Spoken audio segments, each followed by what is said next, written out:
Assalamualaikum warahmatullahi wabarakatuh. Waalaikumsalam. Alhamdulillahirabbil alamin wassalatu wassalamu ala nabiyina Muhammadin wa alihi wa sahbihi ajma'in. Sebelum kita mulai, mari kita bersama-sama membaca suratul Fatihah untuk sahibi hadzal kitab wa usulihi wa furu'ihi wa masyayikhihi wa ulamaihi wa husun ila rahi jami'i abaina wa ummahatina wa jaddatina wa amina wa ammatina wa khalatina wa ikhwanina wa liman istama'ana hadha fi hadzal majlis sya'ulillahi lahum lana al-fatihah. A'udzu billahi minasyaitonir rajim. Bismillahirrahmanirrahim. Alhamdulillahi rabbil alamin. Iyyaka na'budu wa iyyaka nasta'in. Ihdinas siratal mustaqim. Ghairil maghdubi alaihim waladdallin. Amin. Monggo siapa yang mau membaca? Bismillahirrahmanirrahim. Muqaddasatun asadisah wa sab'ina fi anna nafsa laysat qa'imatan bidzatiha li anna la najiduha illa fi jismil murakkabi. Qila li Abi Sulaimana an-nafsu laysat qa'imatan bidzatiha li anna la najidu an-nafsa illa fil jismil murakkabi. Faqala hadza kalamu man la ilfa lahu fi hadzal fanni wa qad yu'rafu asyai'u min nahiyati i'tiyasihi wa diqqatihi wa qad yu'rafu min nahiyati baladatin nadhiri fihi. Idza qulna an-nafsu qa'imatun bi dzatiha fa inna nuridu bi hadza annahu la alaqata laha ma'a jismi wala sulata wala wasla wala infisala wala tahrika wala tasrifa. Bal in qulna inna nafsa fil jismi fal muradu bihi anna quwahu hiya as-sabihatu fihi aw badiyatun alaihi. Wa in qulna inna nafsa qa'imatun min dunil jismi bi dzatiha fal muradu bidzalika aidan annaha ghairu mulabasatin lahu kamulabasatil fikmi lil ma'ani wa madarul khairi 'ala nafsi wal badani 'ala tasfiyatil ma'quli minhu la 'ala taslitil hissi 'alaihi. Oke, sudah cukup dulu ya. Muqaddasat yang ke-67 tentang penjelasan sesungguhnya jiwa itu tidak berdiri dengan zatnya sendiri karena kami itu tidak menemukan jiwa kecuali di dalam jisim yang tersusun, fisik yang tersusun. Kemudian ditanyakan kepada Abu Sulaiman, jiwa itu tidak berdiri dengan zatnya sendiri kecuali karena kami menemukan jiwa itu karena kami tidak menemukan jiwa itu kecuali di dalam fisik yang tersusun. Kemudian Abu Sulaiman menjawabnya, ini adalah perkataan orang yang tidak memiliki pemahaman atasnya dalam kajian ini. Dan terkadang sesuatu itu diketahui dari perspektif kesukarannya dan kehalusannya. Dan terkadang sesuatu itu diketahui dari perspektif kebodohan orang yang memandang di dalamnya. Jika kami mengatakan bahwa jiwa itu berdiri dengan zatnya sendiri, maka sesungguhnya kami menghendaki dengan perkataan itu bahwa tidak ada ketergantungan bagi jiwa bersama atau dengan fisik, dan tidak pula ada keterhubungan, dan tidak ada wasilah atau perantara, wala infisola, dan tidak ada keterpisahan. wala tahrika, dan tidak ada pergerakan dan tidak ada perubahan. Tetapi Oke, ya. Jadi, oke, teruskan aja dulu. Teruskan aja.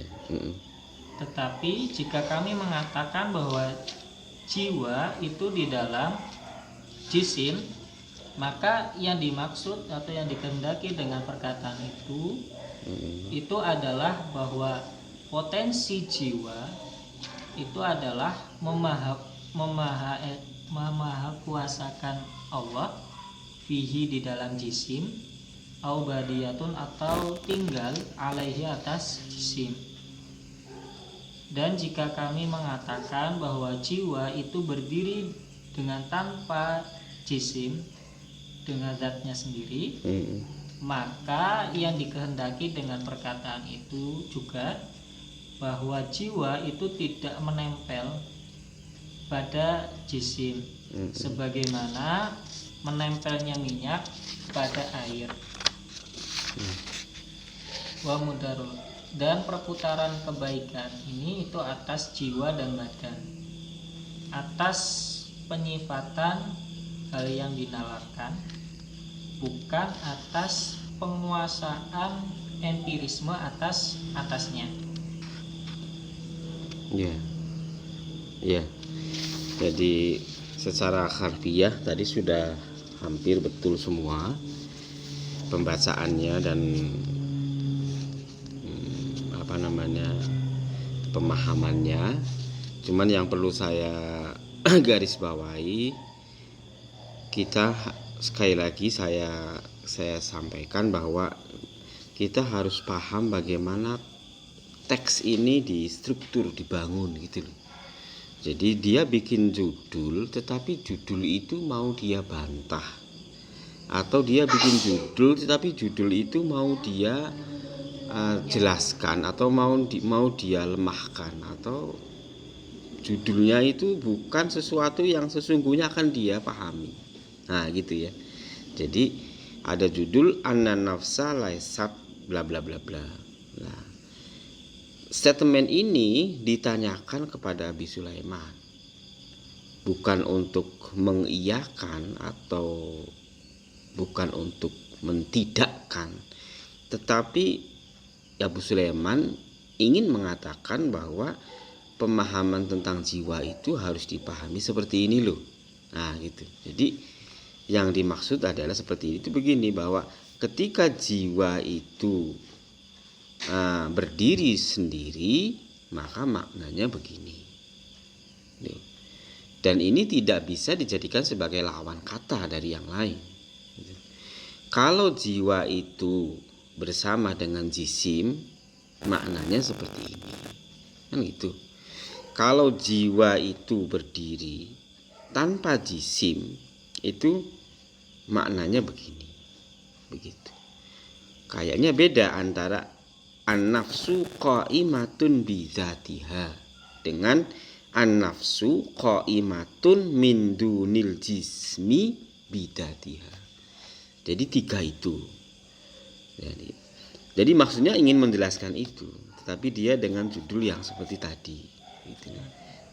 Bahkan bisa dikatakan judul tadi itu menjadi meaningless, tanpa makna, karena memang yang ingin dia pahami adalah an-nafsu qaimatun bi dzatiha.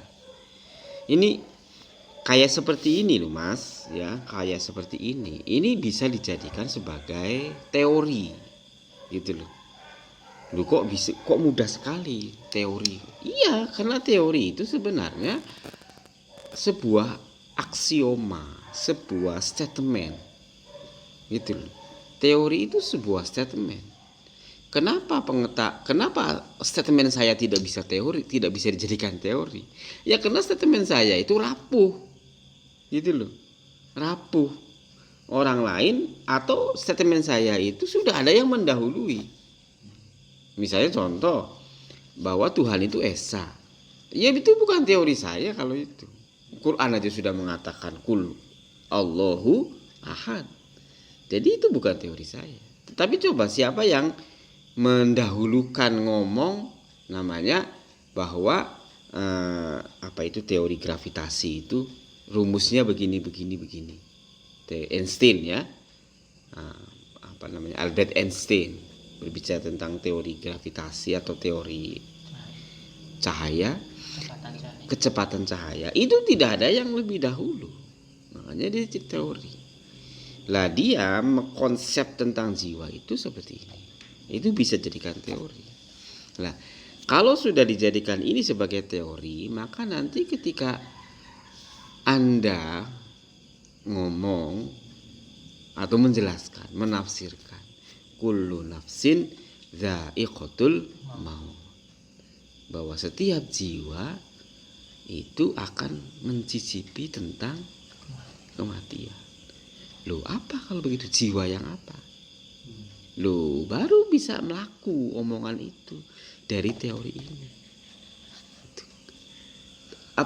Maaf, bukan omongan, dalam arti firman itu bisa jalan dengan teori ini, gitu loh, bisa dipahami. Loh, kenapa dia tidak bisa langsung dipahami? Ya karena kita sebagai orang awam akan confusing dan semaunya sendiri. Padahal itu sebenarnya rotok ngawur, nyuwun sewu, bahwa setiap jiwa itu mesti akan mencicipi kematian, siapapun. Nanti kalau ditanya megap-megap, apa itu jiwa? Yang mati itu jiwa atau badan sih? Nanti megap-megap, dia akan kebingungan. Gitu. Jadi itu cara kita berpikir dari kajian-kajian yang kita bahas itu akan bisa diterapkan di dalam konteks apa saja, apakah konteks sosial atau konteks Quran.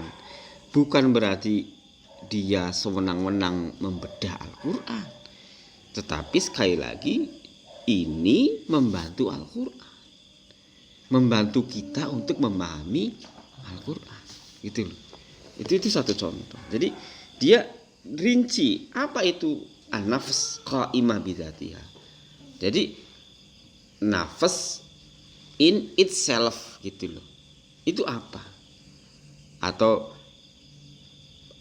nafas parse, atau misalnya parse gitu, dalam arti dengan sendirinya, itu apa?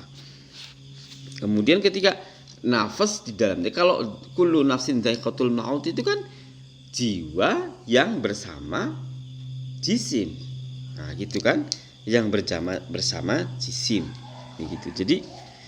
Jadi kalau di sini in kunna anna nafsa fil jismi, nah itu annal nafsa fil jismi itu apa maksudnya, kita jelaskan itu, bahwa anna quwwaha hiya as-sabihatu fihi au badiyatun alaihi. Ini strukturnya, pemahamannya. Yang dimaksud dengan jiwa di dalam jisim adalah bahwa potensi atau energi jiwa adalah energi yang sabihah. Tadi agak, kalau saya terlalu jauh sih kalau sabihah itu sebagai Tuhan yang maha apa ya. Jadi ya jiwa itu memurnikan di dalam jasad. Jiwa itu mentasbihkan. Kalau tasbih itu kan suci. Iya, jadi bagaimana jiwa itu mensucikan jasad. Nah, itu posisi jiwa. Jadi ya, jadi semacam jiwa di dalam jasad itu hanya menempatkan posisi sebagai peran dan fungsi-fungsi tertentu antara jiwa terhadap badan, gitu loh. Nah, ini stylenya seperti itu. Jadi fungsi hiya as-sabihatu fihi au badiyatun alaihi. Badiyah itu ya sebagai pemula atau sebagai prinsip atau sebagai dasar. Jadi alaihi.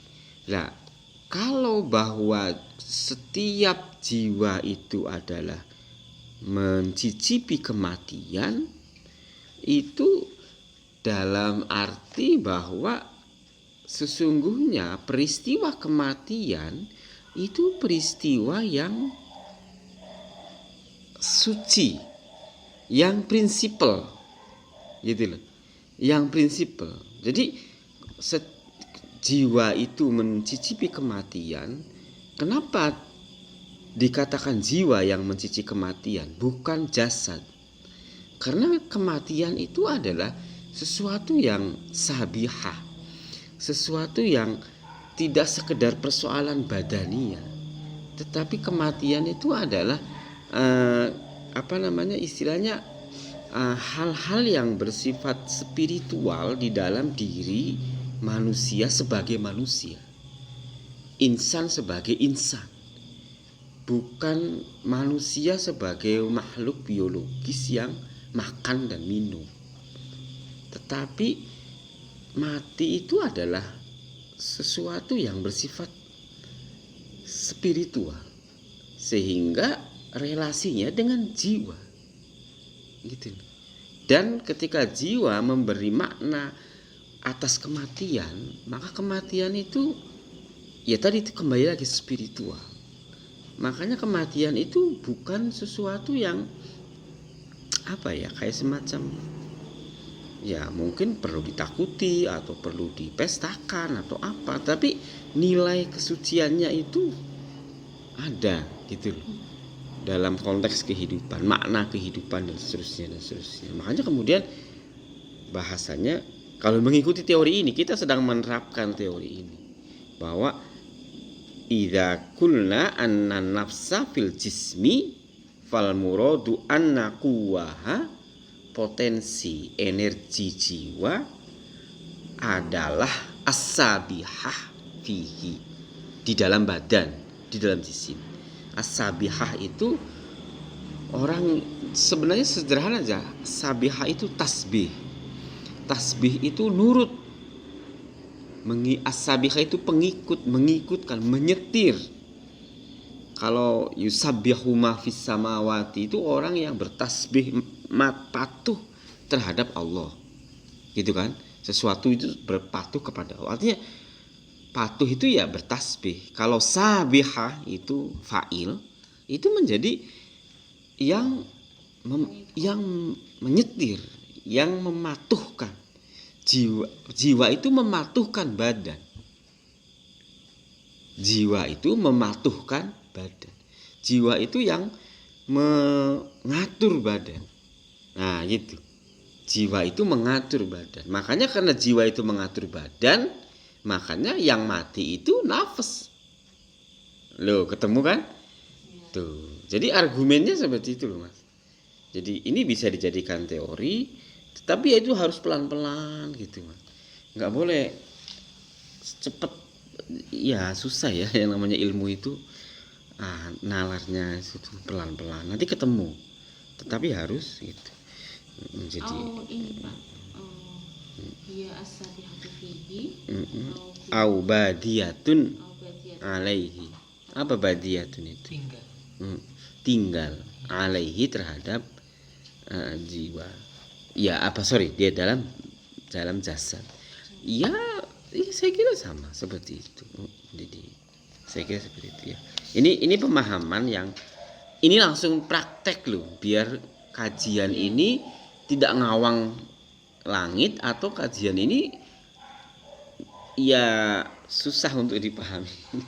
Ya kita biar bisa sedikit agak ke tafsir, kemarin ke filsafat, kemarin ke fisika, kan begitu kan? Karena memang ini ilmu betul, jadi tidak. Pak Zuri Al-Ghazali kan mengatakan bahwa manusia itu terdiri dari jasad, ruh, dan nafas. Ya. Ini kaitannya dengan ini. Ya, pertama itu kita harus berbicara tentang kemarin itu kan ada jahar, ada dahr, ada waqt, ada nafas, ada jism. Kemarin lagi juga ada tentang fi'il sama azat. Fi'il sama makna dan seterusnya. Itu sebenarnya kalau kita mau kalau kita mau masuk ke wilayah yang paling, maksudnya saya ulangi lagi ya, kemarin ada dahr, ada waqt. Dahr itu universal, waqt itu partikular. Ada fi'il, ada amal. Ini ada nafas, ada jiwa. Seakan-akan yang satu itu abstrak, yang satu itu konkret. Gitu kan? Yang satu itu abstrak, yang satu itu konkret. Lah, yang satu abstrak, yang satu konkret itu dalam metafisika. Nah, balik lagi ke metafisika. Di dalam metafisika itu memang paradigma orang berpikir sesuatu itu antara wilayah-wilayah itu. Wilayah apa maksudnya? Satu, apa yang dimaksud dengan monisme, ketunggalan yang substansi, ketunggalan yang urgent, yang paling bermakna. Ya tunggal itu apa ya? Ya artinya apa? Yang fisik itu tidak bermakna. Yang tunggal itu dalam arti ya nafas itu yang bermakna. Itu monis. Tetapi juga ada yang dualis. Lah karena Al-Ghazali ngomong bahwa manusia itu ada fisik, ada jiwa, berarti dia mengikuti paradigma dualisme. Nah, di sini juga sebenarnya sama, cuman tidak sedistintif, tidak sekeras Al-Ghazali. Dia justru mencoba mengaitkan secara langsung antara dimensi yang bersifat abstrak dan dimensi yang bersifat fisik. Makanya ketika jiwa, nah dia tidak seakan-akan yang nafas yang qaimah bizatiha itu unggul, enggak. Nah, dia juga menyadari kok nafas itu ada dalam wilayah jisim. Gitu loh. Jadi dia mencoba mengaitkan. Sama dengan kemarin itu antara kemarin itu yang sudah sering sekali kita sebut, yang kemarin itu ada yang kemarin itu dahr yang apa, kemudian yang apa. Itu seakan-akan struktur yang universal itu berkait dengan yang partikular. Nah, cuman makanya kemudian kayak Al-Ghazali itu bilang begini-begini, itu tidak sesederhana itu. Mestinya kita harus paham betul apa sesungguhnya pemahaman Al-Ghazali tentang konsep jiwa itu.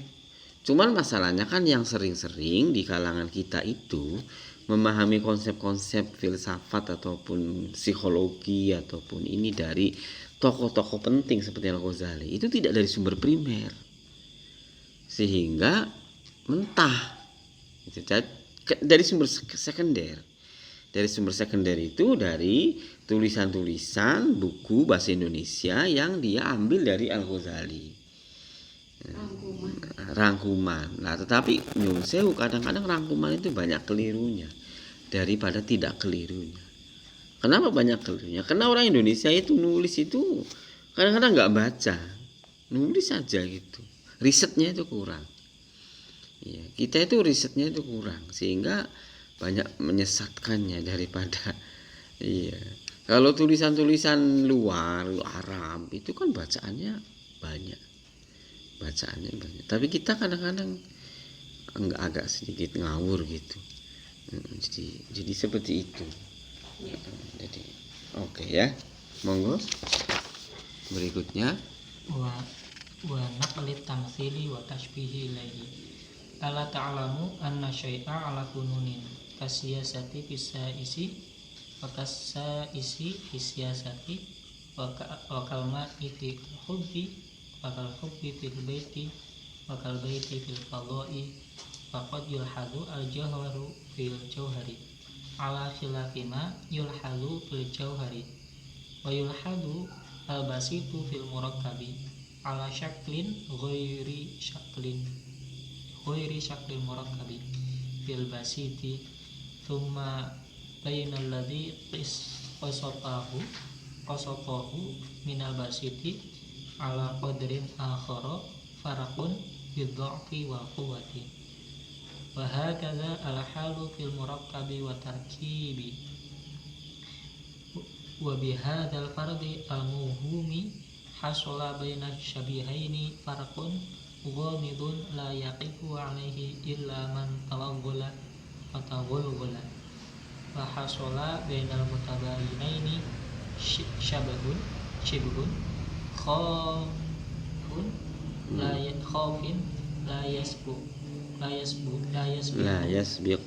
yasbiqu ilaihi illa man takhallala wa tawassala walihada sura jalun nadri wal bahri balil ghalibu al ghabiru innama huwa fi idahil farqi baina mutamathilaini bi syiddati tamathulihima wa idahi shibhi baina mutabayinaini bi syiddati tabayunihima falyakun hadha min da'aimil ilmi indaka hatta yakhiffa 'alaika talabu ma ashkala wa istidahuma wa dan tidak memindahkan perumpamaan dan penyerupaan ilaihi pada hissi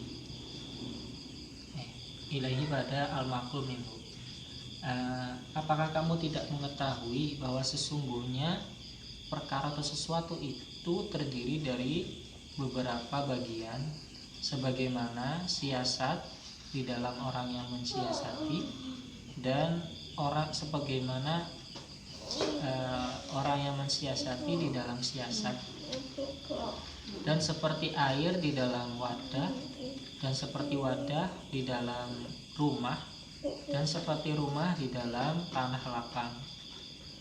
Maka terkadang substansi itu dipandang di dalam substansi atas perbedaan dari perkara yang dipandang di dalam substansi itu. Wa yuhadu albasitu dan bentangan dipandang di dalam ketersusunan atas sebuah bentuk yang bentuknya bukan tersusun di dalam bentangan. Jadi wa yulhazu albasitu fil murakkabi ala syaklin ghairi syaklil murakkabi fil basiti. Jadi ada dua istilah, basit, murakkab, syakl. Tuh, basit, murakkab, syakl.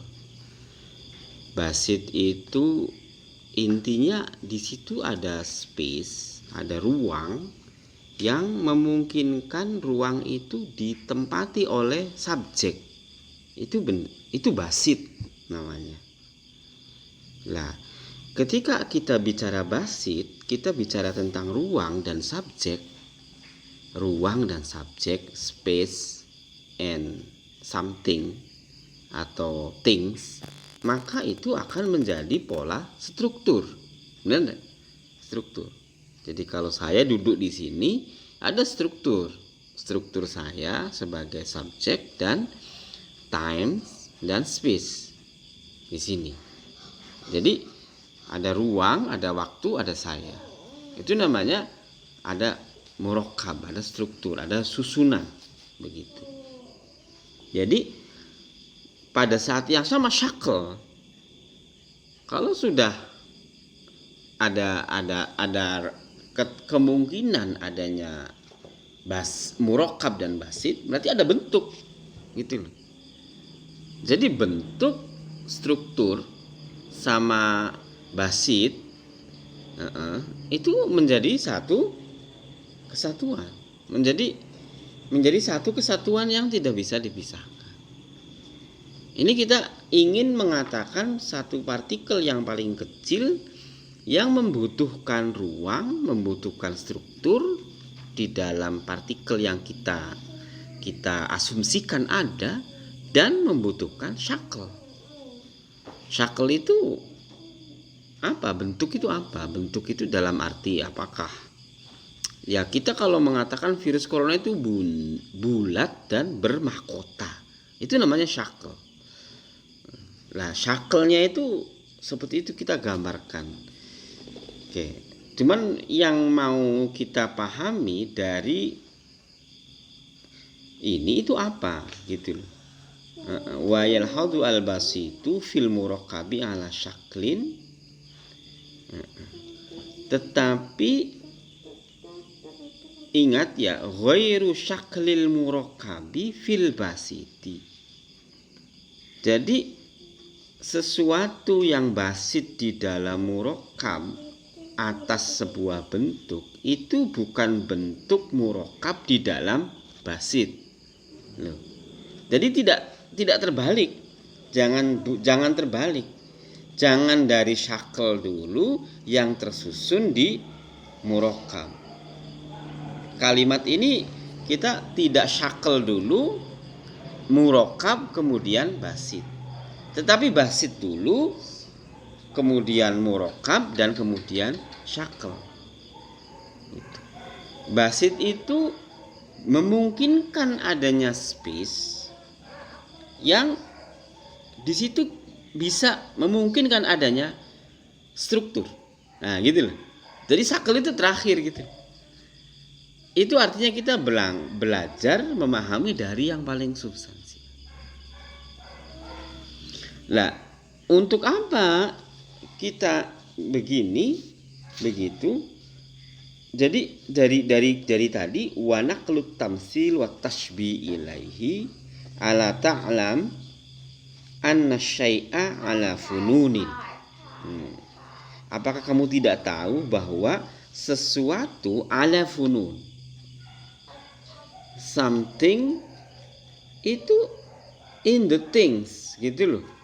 Sesuatu itu mesti ada thingsnya. Itu namanya syai'un ala funun. Jadi sesuatu itu mesti ada funnya. Tetapi lah ini kan abstrak nih. Jadi misalnya ya ini dia gambarnya terlalu luas. Siasah itu sais. As-saisu fi siasah. Jadi ya kalau mau dikatakan funun itu fun dalam arti term ataupun discourse ataupun kajian ya monggo, tapi lebih ini lagi lebih partikel lagi, lebih substansial lagi, lebih yang kecil lagi, mikro gitu. Wakal ma'i fil hubbi, ya, wadah dan air. Wadah dan bait gitu. Wadah dalam rumah, bait dalam tanah lapang, dalam arti tanah. Ini basitnya ataukah baitnya? Tuh. Jadi fildo tanah lapang itu basit. Bait itu murakab. Bait itu ada di fildo. Nah, gitu. Kal baiti fil fidoi. Fido itu basit, bait itu struktur. Gitu loh. Syaklnya belakangan enggak? Belakangan kan? Rumah itu kan bentuknya bisa kotak, bisa tinggi, bisa. Nah, syaklnya kan begitu.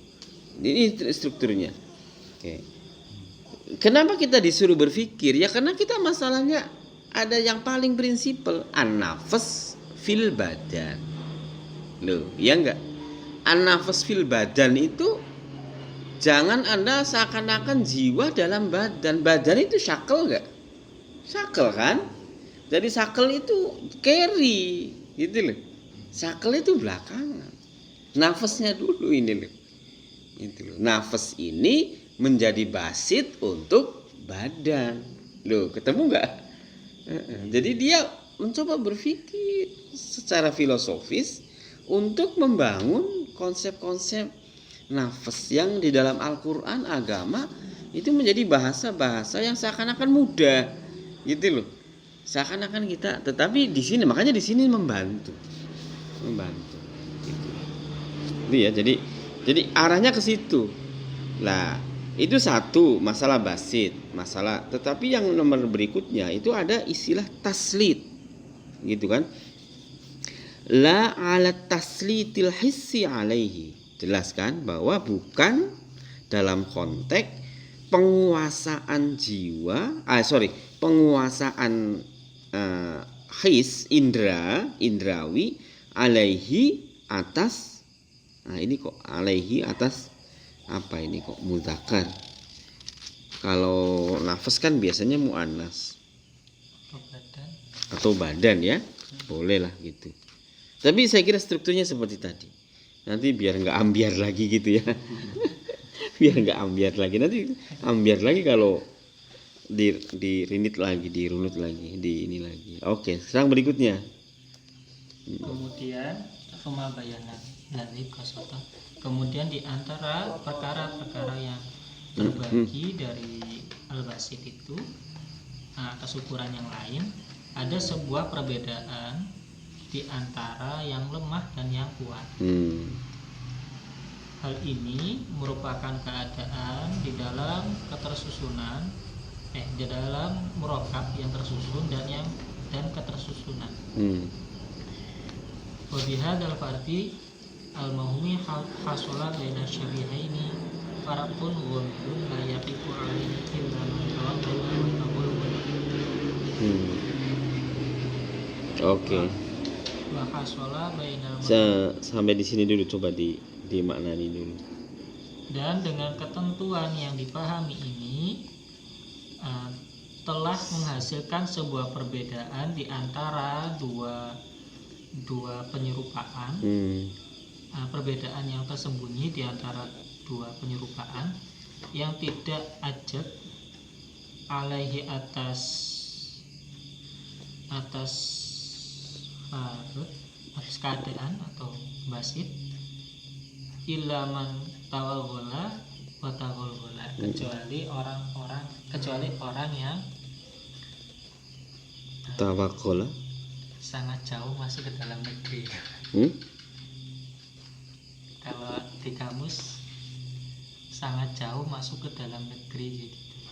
Ya, mencoba untuk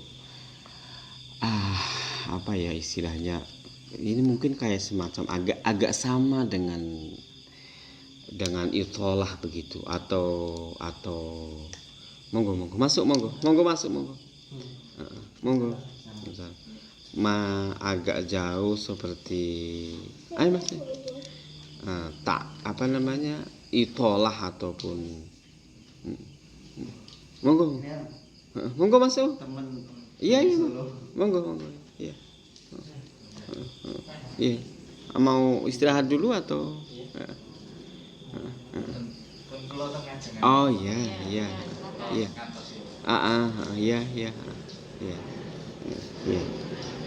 oke, jadi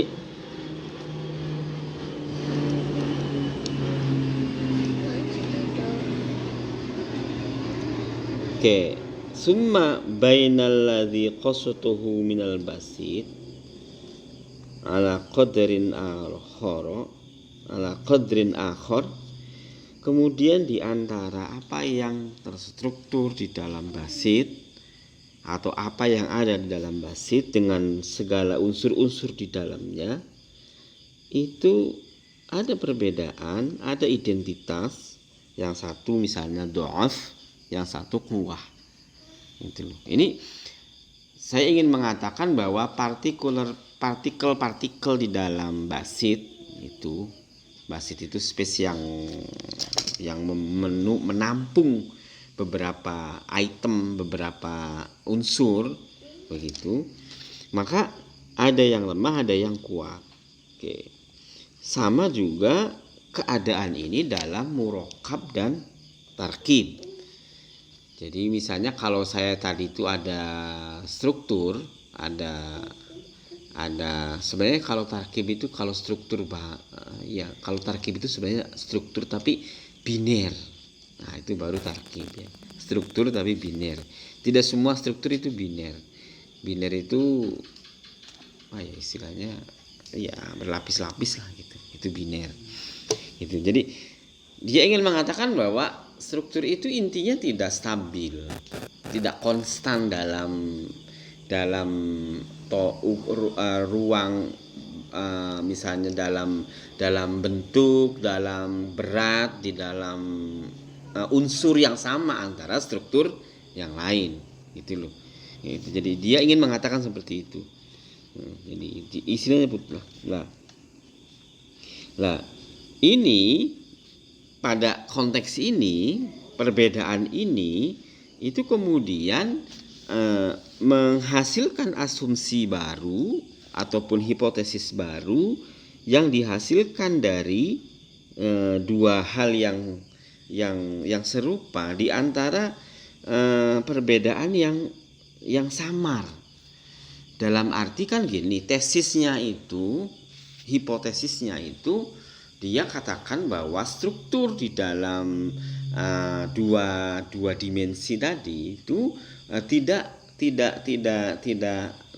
apa namanya tadi itu saya bilang tidak konstan, tidak sama ya, tidak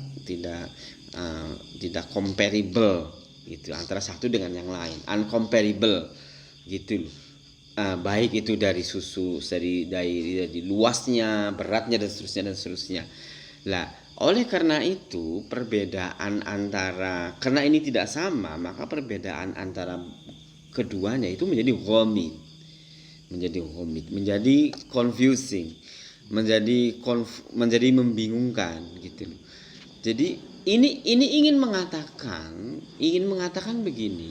Kalau Anda berasumsi bahwa badan itu ada dalam basitnya si nafas itu ya, maka misalnya badannya si Ahmad itu punya jiwa, kemudian badannya si Muhammad punya si Saiful punya jiwa.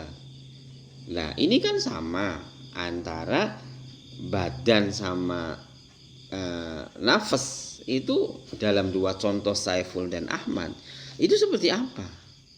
Ya tentu farq, tentu di situ uncomparable antara satu dengan yang lainnya, karena tidak konstan, itu tidak strukturnya tidak sama, begitu loh. Jadi kita ingin mengatakan, misalnya kemudian mengapa dia masih muda terus mati, dia sudah tua nggak mati gitu kan? Ya karena struktur jiwa tidak bisa diukur secara pola-pola matematis seperti tadi, gitu loh. Begitu juga dengan mengapa yang satu punya jiwa tapi tidak mau sholat, yang satu punya jiwa tidak mau rajin sholat. Ini juga problem juga. Nah, gitu loh. Nah, dia ingin mengatakan bahwa struktur kejiwaan di satu sisi dan fisik di sisi yang lain atau jasad di sisi yang lain itu akan menggambarkan pola-pola yang berbeda, menggambarkan tipologi yang berbeda antara satu dengan yang lain. Itu karena karakter daripada apa yang ada di situ memang tidak tunggal gitu loh. Tidak ada farq, ada yang lemah, ada yang kuat. Ibaratnya ada yang nakal, ada yang nurut, begitulah. Begitu sehingga ya wajar aja kalau kemudian nakal terus ndablek gitu, biasa gitu loh. Dan ini ghamid. Dan itu tidak farqun ghamid, perbedaan yang sangat samar yang layaqifu alaihi, yang tidak berhenti di situ. Tetapi dia tidak lebih jauh ya. Oke. Memang agak susah. Oke, wahasola bainal mutabayyinaini shibhun khafin la yasbiqu ilaihi illa man takhallala wa shalat. Oke, iya.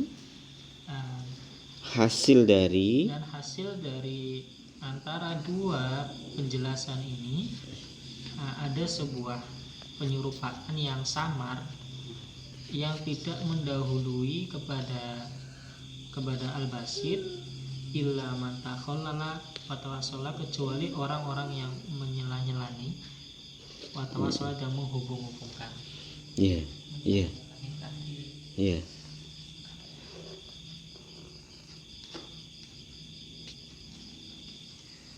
walihada soro jalun nadri wal bahri. Dan karena hal ini itu menjadi sesuatu, itu menjadi pandangan yang agung dan kajian yang agung. Walihada soro, maka jadi opo. Maka jadi opo jalun nadri, keagungan pandangan dan Ya. pembahasan. Ya, jadi sekali lagi ya,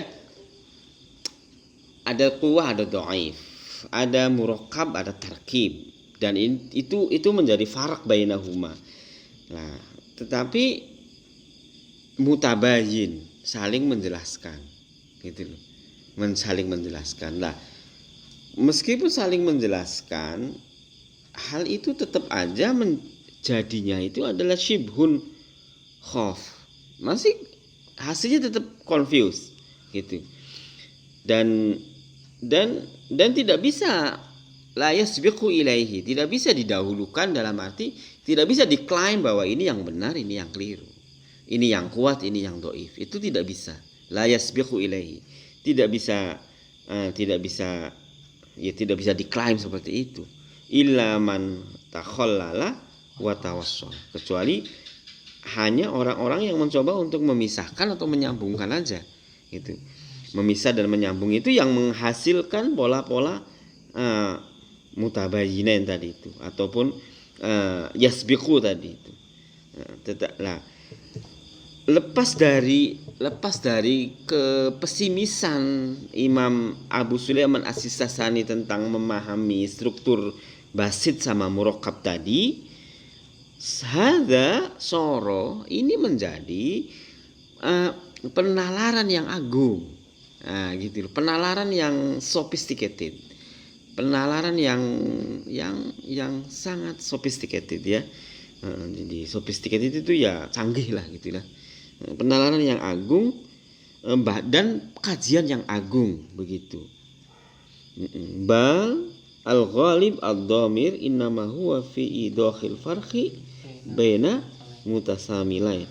Bahkan yang umum, yang sumrambah itu adalah bahwa innama huwa jalun nazar tadi, kajian yang agung itu adalah menjelaskan perbedaan di antara hal-hal yang sama.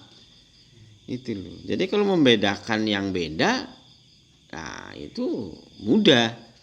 Tetapi membedakan yang sama, nah itu yang rumit ya. Li syiddati tamasulihima, karena sangat kuatnya persamaan antara keduanya. Menjelaskan perbedaan antara yang sama itu adalah al-ghamid, al-ghalib, al-ghamir di dalam bahas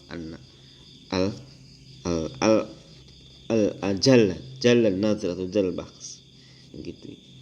Wa idahu syibhi baina mutabayinaini li syiddati tabayuniha, dan menjelaskan keserupaan di antara mutabayyin itu apa sih? Mutabayyin itu saling menjelaskan. Saya tidak mengatakan saling berkait, saling menjelaskan. Tabayun, mutabayyinain. Bisa jadi ya terkait ya. Misalnya mutabayyinain itu Anda tahu bahwa ini hitam karena sebelahnya putih. Itu mutabayyinain. Gitu loh. Anda tahu bahwa ini terang karena di sana gelap. Gitu loh. Atau Anda mengatakan ini gelap karena di sana terang. Itu mutabayyinain secara sederhana ya. Tetapi ingin mengatakan bahwa keserupaan di antara dua hal subjek yang menjelaskan, karena saling menjelaskan keduanya, itu juga nazar al-jalli. Walakin wal yakun hadza min dahaimil ilmi indaka. Maka jadikanlah hal ini sebagai salah satu menjadi, katakanlah Anda obsesi gitu. Anda memiliki obsesi dalam konteks keilmuan di dalam diri kamu. Hal-hal yang sophisticated seperti tadi itu. Hatta yakhifu alaika tolabun.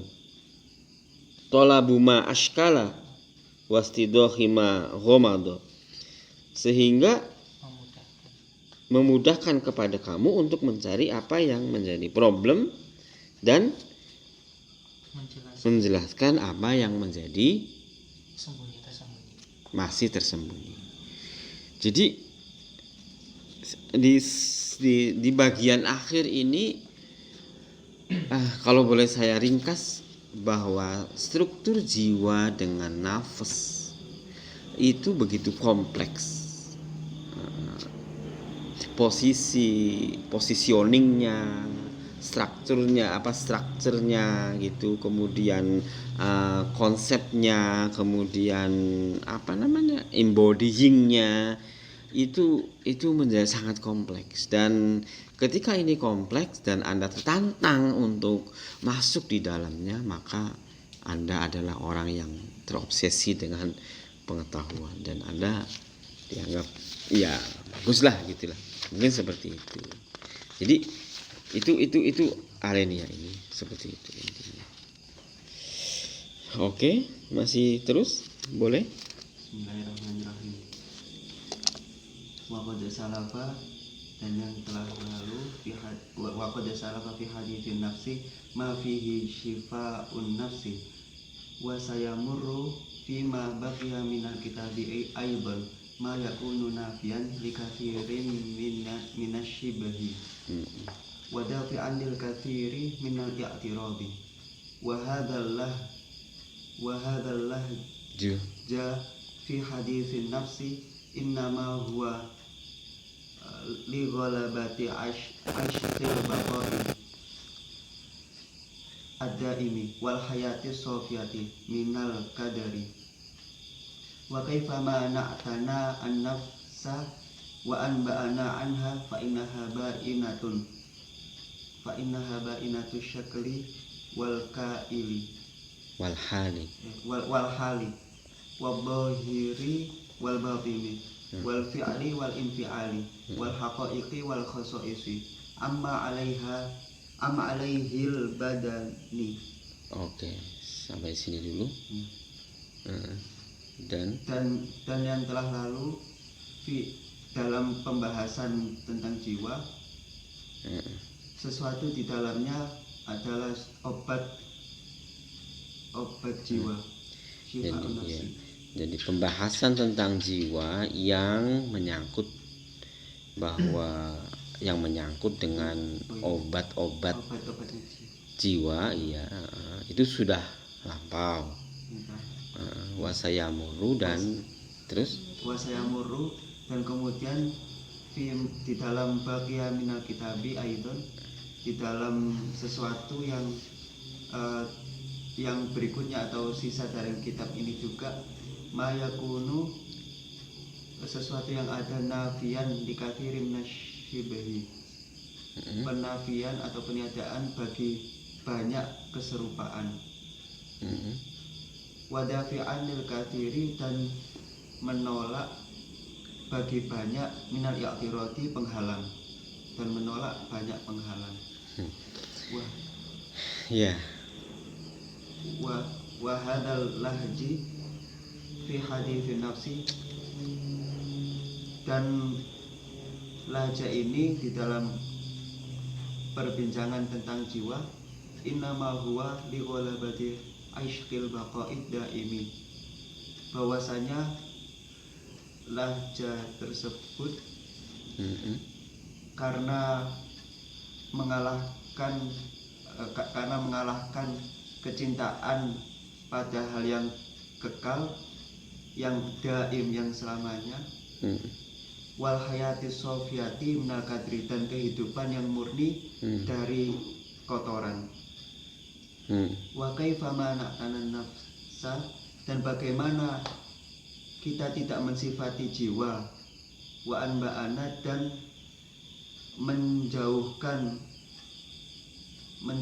kita menjauhkan anha dari jiwa, mengingatkan wa anba'ana, dan menjauhkan wa anba'ana anha, dan menjauhkan darinya, wa anba'ana anha. Ya. Ya terus aja dulu ya. Fa'innaha ba'inat Padahal syakli. mm-mm. Karena Jiwa. sesungguhnya jiwa itu bentuk yang ba'inatu syakli wal hali, bentuk yang nyata dan keadaan yang nyata. Wadh-dhahiri wal batini, dan dhahir dan tampak, wal batini dan batin, wal fi'li wal infi'ali, dan fi'il serta infi'al, wal haqaiqi wal khosoisi, dan hakikat-hakikat serta kekhususan-kekhususan. Amma alaihil badani, dari suatu pada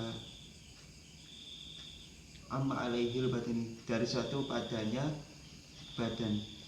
Ya, oke.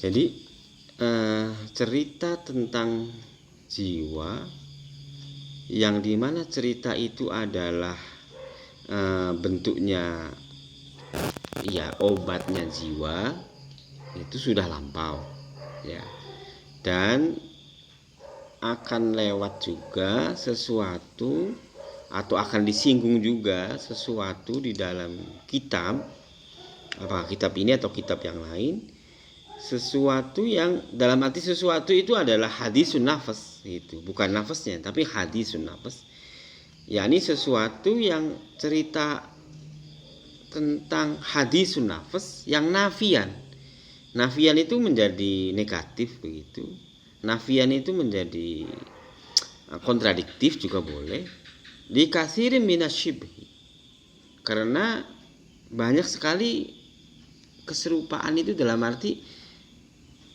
ada problem argumen di situ. Jadi contoh misalnya hadisun nafas, nafas itu ya misalnya jiwanya orang yang sudah meninggal itu selama 40 hari itu masih berkeliling di rumahnya. Nah, misalnya contoh ya, itu. Ini hadis tentang nafas kan? Gitu. Hadis tentang nafsi, tetapi ini nafian, ini tertolak karena ya ada syibe-syibe di sana. Begitu. Wadafian, dan betul-betul tertolak gitu, bil kasirin anil intirad, karena banyak dalam cerita itu bertentangan. Dari nafian itu syibeh begitu, dafian itu i'tirad gitu. Jadi hampir sama sebenarnya. Contoh kasusnya tadi itu, orang kalau meninggal selama 40 hari itu jiwanya masih berkeliling di sekitar rumahnya gitu. Itu cerita kan begitu kan. Ini hadis anin nafas. Nah, itu dafi'an li katsirin minasyibhi. Hipotesis itu ditolak karena ada nafian di dalam statement itu. Itu namanya nafian li syibhi. Hipotesisnya itu syibeh. Isinya tidak clear lah gitu loh. Atau ini dafi'an, ditolak karena i'tirad, kontradiktif. Loh. Ini dafi'an i'tirad, kontradiktif antara ini dan ini gitu, i'tirad atau syibeh tadi itu. Kalau syibeh nafian. Tapi ini maksudnya hadisun nafas. Gitu kan? Yang pertama hadisun nafas sebagai syifa, tentang syifa'un nafas itu salaf. Nah, tentang hadisun nafas itu juga banyak yang berkait dengan nafian wa dafi'an. Wa hadzal lahj itu lahjah. Lahjah Arab, lahjah Maroko apa gitu, Arab Maroko, lahjah dialek ya enggak. Dialek itu kebiasaan tentang hadis tentang jiwa, cerita tentang jiwa sesungguhnya terjadi ataupun eksis. Lahjah tentang hadisun nafas eksis ya. Eksis dalam arti ada di masyarakat, ada dalam teks, ada di dalam nazar ini intelektual itu terjadi karena ghalabati ishqil baqa ad-daim. Karena terjadi karena lebih banyaknya paradigma nafas itu sebagai hal yang bako, ya enggak? Ya, kal. Kekal. Itu loh, yang daim selamanya. Wal hayatis sofia, hidup tetapi halus. Ada kan roh halus. Nah, gitu kan. Hidup itu roh halus, sofia. Minal kitin, dari kotoran. Ini jadi intinya dia ingin mengatakan, mengingatkan kepada kita bahwa dialektika wacana tentang jiwa itu tidak lagi objektif, karena kita sudah terpatri oleh satu tesis atau asumsi bahwa jiwa itu adalah abadi. Kemudian timbul bahasa-bahasanya itu gentayangan, roh halus, kan begitu kan. Kemudian nanti jiwa itu ditanya, jiwa itu tenang di sana. Tuh, ini adalah bahasa-bahasa yang diskursif, mengandung penalaran, tetapi ini sudah ghalabah, sudah didominasi oleh paradigma bahwa jiwa itu abadi. Nah, gitu. Itu mengingatkan seperti itu. Kita diingatkan seperti itu. Jadi seperti itu. Kemudian wa kaifa ma na'atna an-nafsa wa anba'ana anha fa innaha ba'inatu syaql wal hal wadh-dhahir. Dan bagaimana sesuatu na'atna mensifati opo an-nafs na ing kita. Jadi bagaimana ada something atau sesuatu yang kemudian ini menjadikan kita memberi persepsi tentang jiwa. Wa kaifa, itu kan?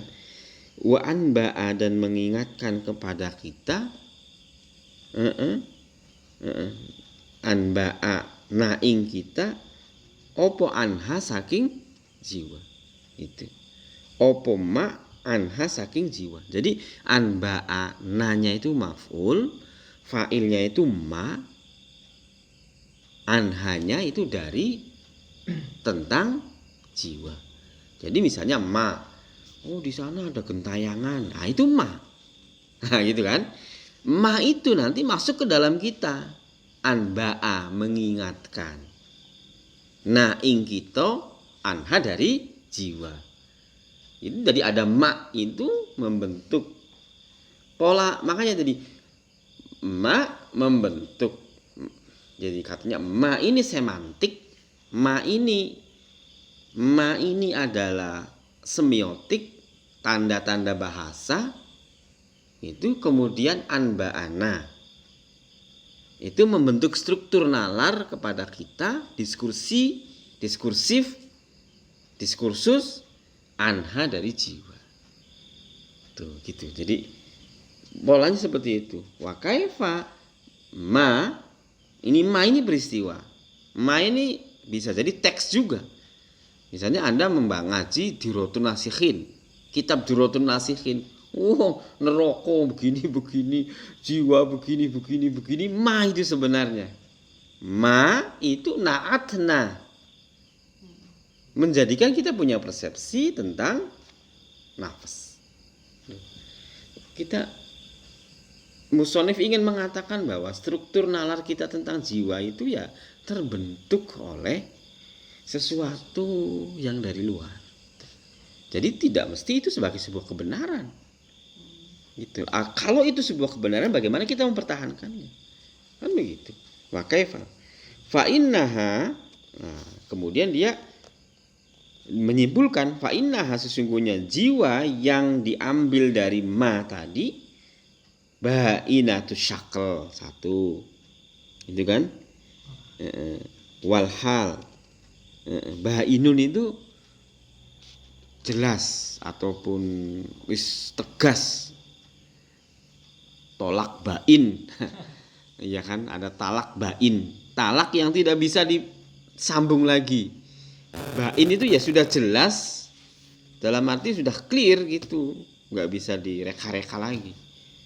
Itu bainatus syaqq.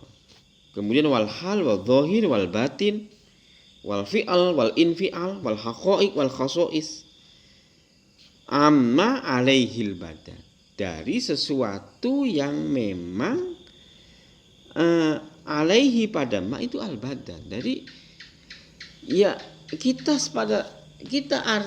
artinya gini, kita amma alaihi badan itu kita punya persepsi tentang jiwa yang begitu jelas dari sesuatu, ternyata sesuatu itu berkaitan dengan badan. Itu. Jadi ya apa ya? Ya ingin sekali bahwa tadi tesis kita awal, dualismenya dia tidak putus. Tidak jiwa, badan. Enggak. Gitu.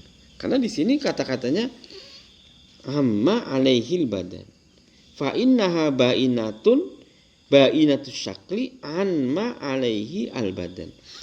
Atau misalnya begini juga, anma adoh saking sewiji-wiji alaihi ing atase ma opo al badanu badan. Jadi bainatus syakl yang jauh sekali perbedaannya dengan badan. Itu juga boleh seperti itu. Itu anma. Kata-kata anma tadi. Itu juga boleh di situ. Nah, sedikit lagi akni saya jelaskan maksudnya. In kulna, jika kita mengatakan inna nafsa fil badani ala sa'atin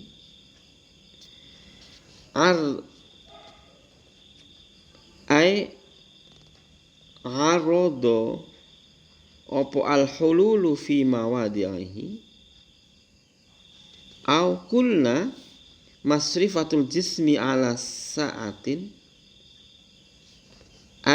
ardut tasrifi wa itu ardul hululi fi mawaqifihi au kulna al jism munfa'ilun laha biha ala sa'ati. Nah, artinya apa? Jika kita ingin mengatakan jiwa di dalam badan itu hanya sewaktu-waktu, jiwa di dalam badan hanya sewaktu, itu menunjukkan adanya perpisahan ataupun keperlepasan ataupun kelepasan fi mawadihi di dalam tempatnya ma tadi. Dalam arti kalau begitu lepas gitu. Kalau sa'ah tadi itu. Atau kalau kita mengatakan masrifatul jismi ala sa'atin, pentasarufannya jisim dalam atau pada suatu waktu. Artinya ardut tasrifi fi mawaqi'ihi, proses kebaruan dari tasrif itu terpecah atau transformasi juga boleh, fi mawaqi'ihi dari tempatnya jisim. Atau kita mengatakan al jismu munfa'ilun laha au biha ala sa'atin ardul infial.